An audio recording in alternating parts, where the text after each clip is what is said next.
Hello, I'm Octavius Obey. Welcome and thanks for joining me. My uh, guest, I don't want to use the word guest for Dr. Burrowes. He's been a regular here on the channel and he has appeared on many episodes. Dr. Carl Patrick Burrowes, Liberia's leading historian, joins us. Hi, Doc. Welcome. Thank you, Octavius. Glad to be back with you. And today we are going to be taking a look at the speech and the conversation around the speech of the recent Independence Day celebration oratory delivered by Dr. Robtel Neajai Pailey, assistant professor at the London School of Economics. She touched on a lot of different things. She covered a lot of important things. She asked us to reimagine our country, and we will be looking at the speech today with Dr. Burrowes. But let's move and talk about the history of the national orator in our national psyche, in our Independence Day celebration, and tie that into a more traditional context as well. Let's say you have a town chief or a group of chiefs where there are people who came and spoke truth to power. Yeah, And and what's been the role of the national orator in Liberia? Are there other instances where they've come and spoken truth to power as well? yes, the tradition is rich, and it's one that I think we ought to be very proud of, right? Uh, it's an element that was present in traditional cultures of Liberia, where there were occasions where people would be able to come to whoever the ruler was and to offer their frank comments, critical comments about how things were going. And things that were said in that context could not be the basis for sanctions or punishment or anything of that kind, because the societies recognized that in order for things to be balanced, right, then there needed to be the opportunity for the citizens to express from their perspective how things were going. And so that was a part of traditional cultures. But in the context of the nation state of Liberia, right after independence was declared, the 26th oration was established. And it was done in the context of people being very religious.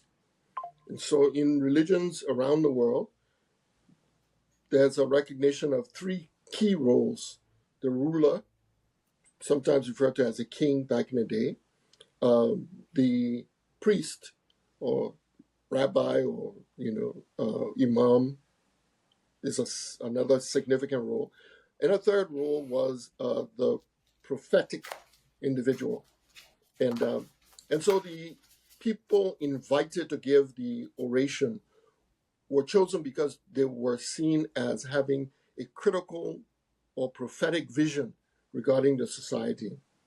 There was no need to pick a spokesperson for the government. It was counterproductive. So if you look at the speeches from the 1900s, you see the 1800s, 19th century, you'll see Edward Wilmot Blyden, right? Alexander Crummell. Coming up to the early 1900s, you had people like Momolu Masakwai. The first Liberian woman lawyer, was invited after she, passed the bar to come and speak. And of course, her comments were about the marginalization of women. And so there's this long tradition of the orator being specifically invited in order to provide a critical and perhaps a prophetic vision. Where are we falling short? What do we need to do to be better? And how do we move forward? So interesting that you would bring up the first female lawyer in the country to come and address, to give the National Day oration. I know as a country we made significant progress in the rights of women. to the point where we had the first female president on the continent, Madam Ruth Perry, and the first elected female president in Madam Ellen Johnson Sirleaf. Do you think that that forward thinking about women in society, do you think that National Day oration by the first woman may have played a role in the progress we made? I think the progress actually goes back to our cultural standards, quite frankly. And it's unfortunate that many of us, because we don't know our history, we accept a tendency to demonize African culture, to denigrate African culture, that we have imbibed from certain anthropologists and other folks who have looked at the culture superficially. The point I'm trying to make is this, Octavius, right? That we all know, people who grew up in West Africa, that women play a very important part in the economies of our societies as what in Liberia we could regard as peddlers, market women. Okay? Mhm. But the reality is that they are only confined to that level of the economy because there are structural blockages. But back in the day, women ran the markets, in effect. And even now, there are women who are doing everything they can to break out of the role that has been sort of assigned to women, which is small scale peddling. And the structural blockage comes from the fact that when it comes to the import and export, right, of products to Liberia, it is in the hands of non-Liberians. And generally, when that happens, people who control the import and export of products are more willing to provide discounts, prices, and so forth to people they know or they're related to. And then the peddlers are the ones who will have to pay a high premium for those goods. Mhm. So some of the women in Liberia now, right, they are trying to break out of that. And what they do is they travel to Ghana or they travel to Nigeria. Some will go as far as China, buy goods, and come back. But women had that role. And the last Mhm. point I want to make quite quickly is that people don't recognize this, but during the colonial period, the ACS envisioned that only men would own land. And Liberian Really? leaders, yeah, they said that was the Anglo-Saxon standard. So inheritance of property, of land in particular, would go from the father to the oldest son in Anglo-Saxon law. And they assumed that they would impose that. And the Liberian leaders counteracted that and said, no, the demographics of Liberia and for other reasons, uh, women should own land. And it became an issue when the Constitution of 1847 was written. That Constitution has an article in it that it enshrines in the Constitution the right of women to own land. So Mhm. one could argue that women's ownership of land provided a basis for the later progress that we saw. You follow? Mhm. There were Yeah. presidents who married women who had property, and those Okay. presidents came from nowhere. They didn't have clout, but because of those marriages, strategic marriages, they had access to wealth. So I want to come and focus now on the crux of our discussion, really the criticism of Robtel, Dr. Pailey. My observation has been that it's falling into some broad categories. The first category is those who are not aware of her body of work, those who are not aware that indeed she is one of our best, man. She's a solid academician from the London School of Economics. They do not hire just anyone over there.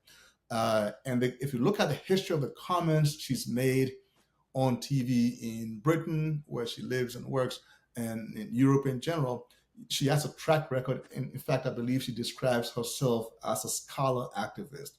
So the first category is people who are just not aware of her work. The second category, in my view, is people who are in the aid receiving chain, people who are afraid that if this relationship with the United States in their mind is ruptured, that it will mess up their chopping, to use real Liberian parlance, right? And then the other category is just purely political. Those who are against anything that President Boycott does, and that's a legitimate crime. But it has to be stated that it is political. And then, but in her speech, she also said something about ageism and sexism. My question to you, having looked at those categories, tell me if you agree or disagree with the categorization I've made of the criticism. And do you think that she is, or she might be, a victim of ageism and sexism in our culture? She's relatively young and young looking. And do you think she's a victim of some of that? Absolutely. I mean, I've read comments that have been pretty overt in that regard, right? Where people will mask the sexism or try to do so, but with the ageism piece, that's almost come to be embodied in our everyday lives, okay?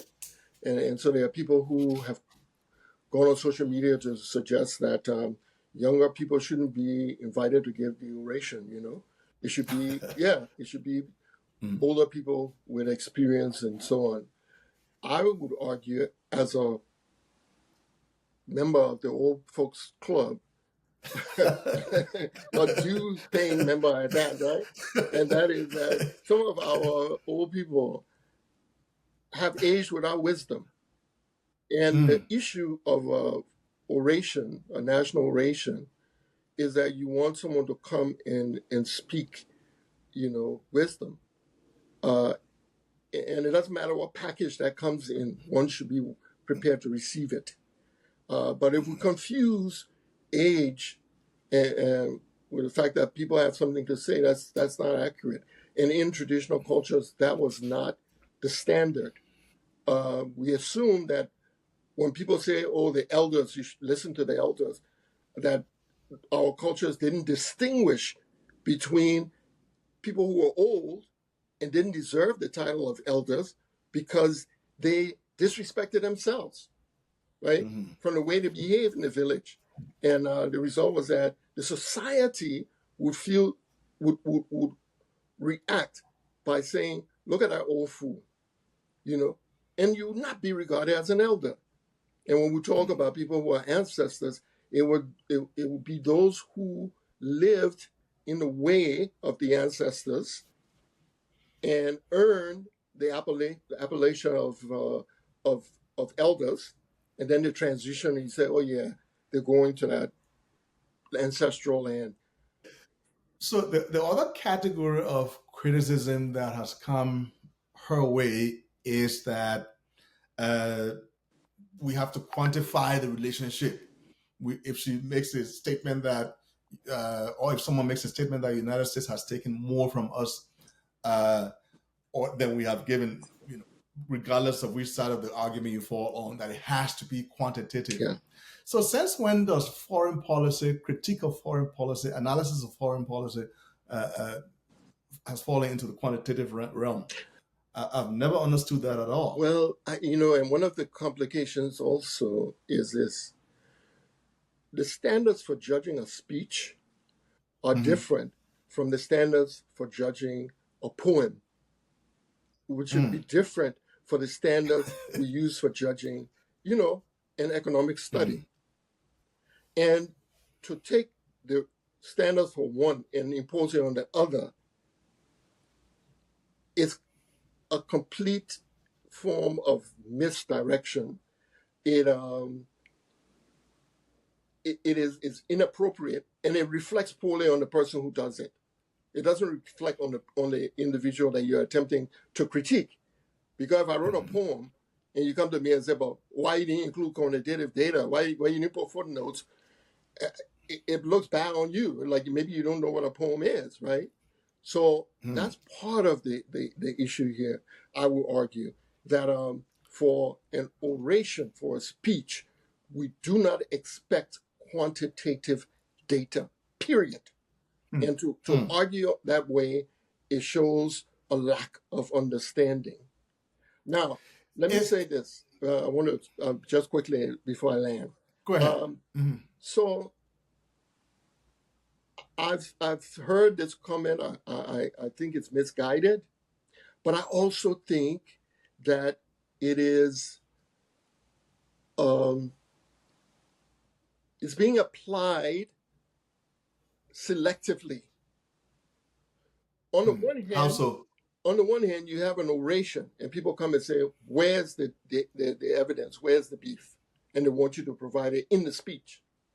But yeah, recently we heard the American government place sanctions on several former Liberian government officials. Okay, um, in my mind, a foundational principle in a democratic society and in the respect for the rule of law is Hmm. this: everyone is innocent until proven guilty. And that means then that a person should be adjudged guilty. And at some point, the evidence needs to come forward. I don't know if others have seen the evidence for the sanctions that have been applied. I don't. I mean, maybe they have, and I haven't. Yeah, But I haven't that, seen to it yet. me, sanctioning individuals, right, punishing individuals would be an area where folks would be asking, clamoring for the evidence. And Hmm. whether you're going to present it in the context of the court or you're going to say, well, here's some of what we have so far, and we'll present the rest in court, but show something of what you have. Just to go back to those who say we should do what credit and debit, Mm. what we've taken, what we've received.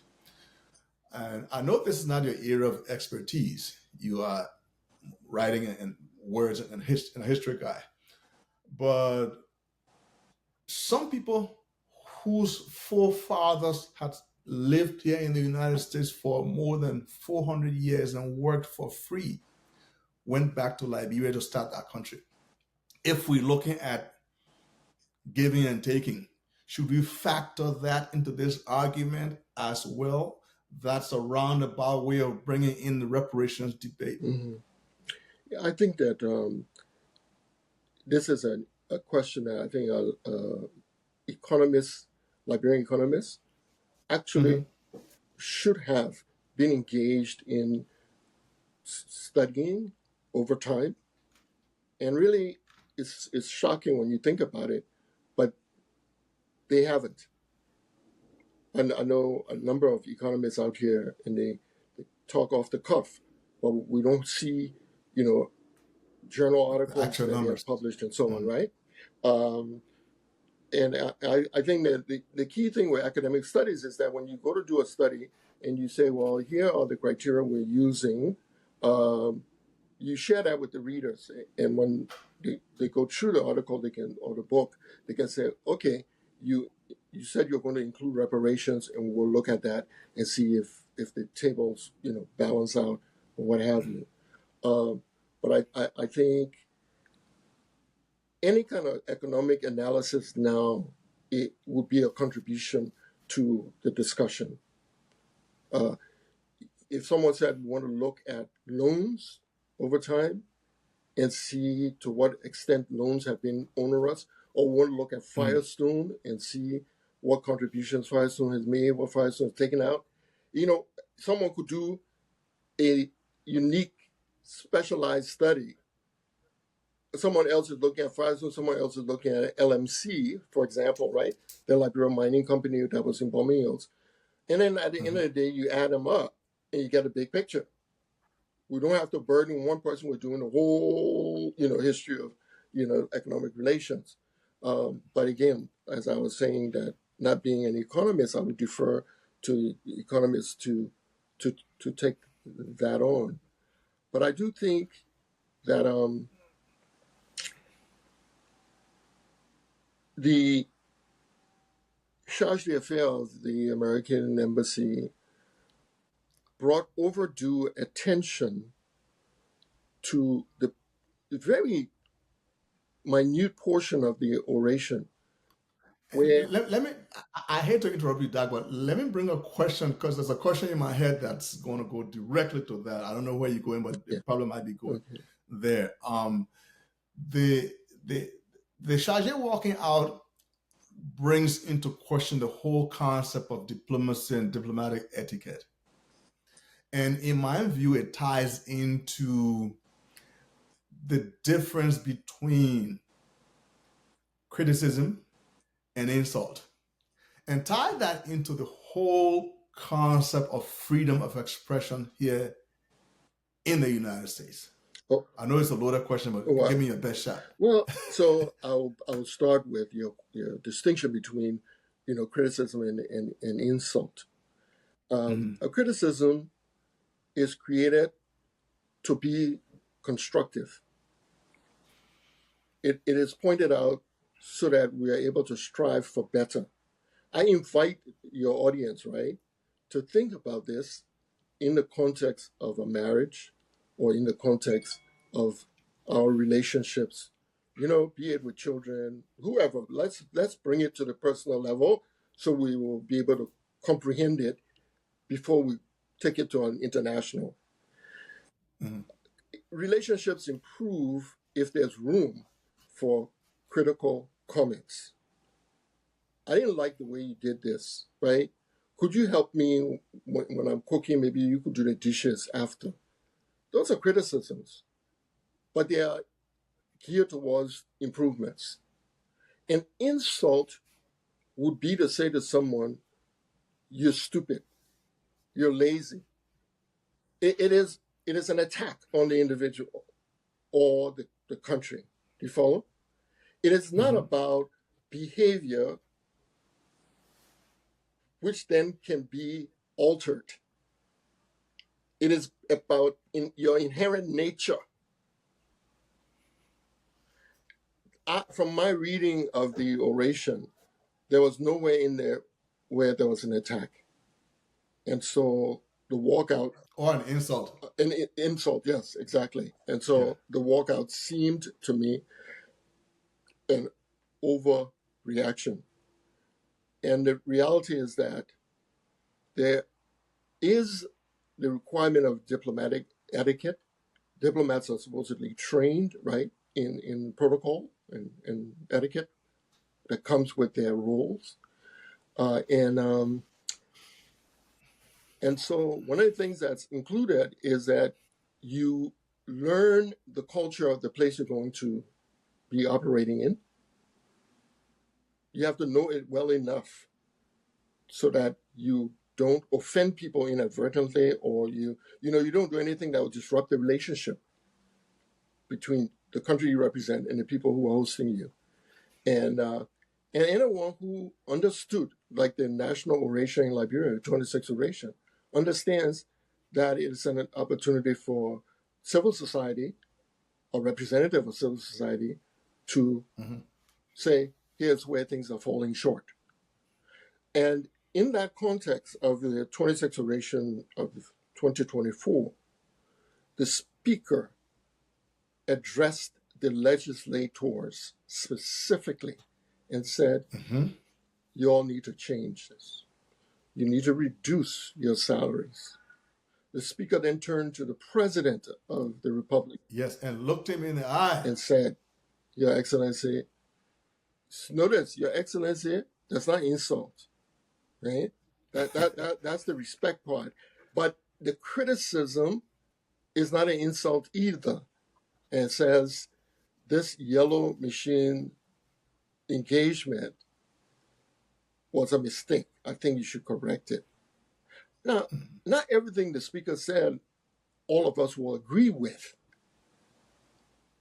But there's food for thought. And the point I'm making is that at no point did a legislator walk out or the president walk out etc. And that's because that's part of the culture. And the diplomats should have understood Liberian culture well enough. And not just Liberian culture, but the whole culture of free speech, which is defended, in the U.S. It requires us to be able to listen to what people have to say, be it critical. In preparing for this show, Octavius, let me say this, yeah? I went in, as I would want to do, I did research in my era, and I was trying to find what is the tradition of diplomats walking out of events. What is the tradition? I'm not saying that I was able to get the best possible sources, etc. But I would say so far what I have found is that there have been very few instances where that has been done around the world. That occurs usually in the context of the United Nations or some other international body where the governments are represented. The audience consists of government representatives. And so when there's a war going on between Ukraine and Russia, the Russian ambassador comes or foreign minister comes to speak, U.S. representative and allies walk out, right? We're talking about war. We're talking about the loss of lives. On another occasion, the ambassador from Israel comes to speak, and delegates from other countries, Arab countries or elsewhere, walk out, right? We're talking about lives hanging in the balance. No one could accuse Dr. Pailey of having killed anyone or done any illegal behavior of that nature or consequence. Or even put anyone's life at risk. So then the question is, how does her comment rise to the occasion where she'll be treated as if this is the Russian foreign minister, right, defending his government's position in Ukraine, and then we don't want to hear it, and not only that, but you're going to act in the situation where most of the people in the audience are civilians. You're not sitting with your counterpart from other governments and you walk out. So my bottom line to you is I've searched so far, and hopefully somebody will find examples and bring it to me where diplomats just walked out, of a civilian gathering. It just seemed to me counterproductive. At a national day oration, that, yes. for that matter. Let's look back at some of the strategic partnerships we've had over the years and how have those partnerships affected the trajectory of our country. History is important, in part because it can shape what people think is possible for themselves. When Liberia decided to declare independence, it was in part because it did not have a protective, strategic relationship with the government of the United States. Liberia was, in fact, a colony of an association, a society, private entity in the U.S., but not of the government. And so, lacking the protection of a partner, a governmental partner, a sovereign, Liberia felt very vulnerable, Liberian leaders. And one of the reasons that Liberia felt constrained is because there were ongoing antagonisms between the governments of Britain and the U.S. So Liberia felt that declaring her independence would then remove this stigma that Liberia was somehow a threat to the British colony of Freetown. down the coast from us. There were British merchants who were taking advantage of Liberia, not wanting to pay their fees for using the port or pay, tax on goods or whatever. And so Liberia's leaders decided if they declared independence, they could then be treated as sovereign. When they did, Britain was the first to recognize this independence.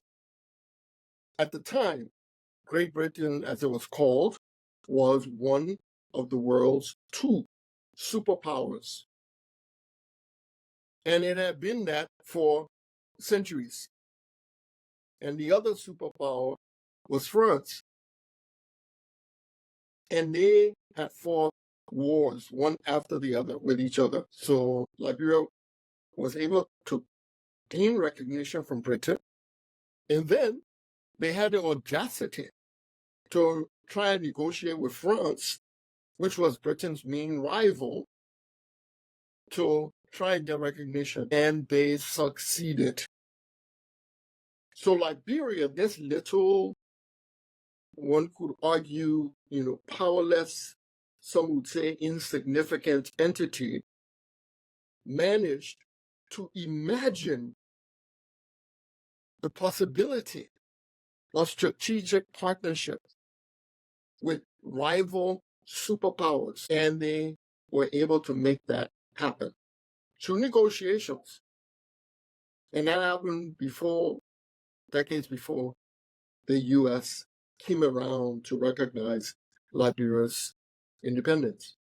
So in some ways, one could say Liberia was a non-aligned nation before the non-aligned language became a part of diplomacy, statecraft, happened, after decolonization, so to speak. Liberia was just that. So she set for herself the task of making us reimagine our country. To what extent do you think she was successful? Work out aside in terms of bringing about pertinent issues, or even work out included for that matter, bringing about pertinent issues that force us to rethink and reimagine our country? I spent some time collecting national orations. As I've been doing my historical research, I find one I put in the file, find another one I put in the file. Mm-hmm. And I would say that you think back on national orations of our lifetime, there are a few that I can remember. I don't know about you. I think Lema Bowie's address a few years ago is one of them. And I would say that for sure, the address by Dr. Pailey is going to be one for the history books. It will be one that will stand out. There are others like the address by Edward Blyden that people continue to quote, or Alexander Crummell, and so many others of that nature. But I think she accomplished what she set out to do. Everybody in there who had a comment made to them should be responding to this. But I think that Liberians will be responding for a long time to come because there's a lot in there.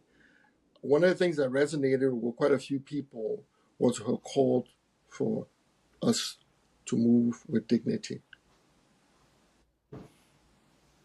And I think that's a profound message. Mm-hmm. Okay. On that note, the call to dignity, call for us to move forward with dignity. We'll wrap it up there. Today joining us Dr. Carl Patrick Burrowes, Liberian historian. Some very insightful comments on the 26-day oration delivered by Dr. Robtel Neajai Pailey, assistant professor at the London School of Economics. Dr. Pailey, you'll never walk alone. Thank you, Dr. Burrowes. Thank you. Appreciate you. Bye. Pleasure. All right.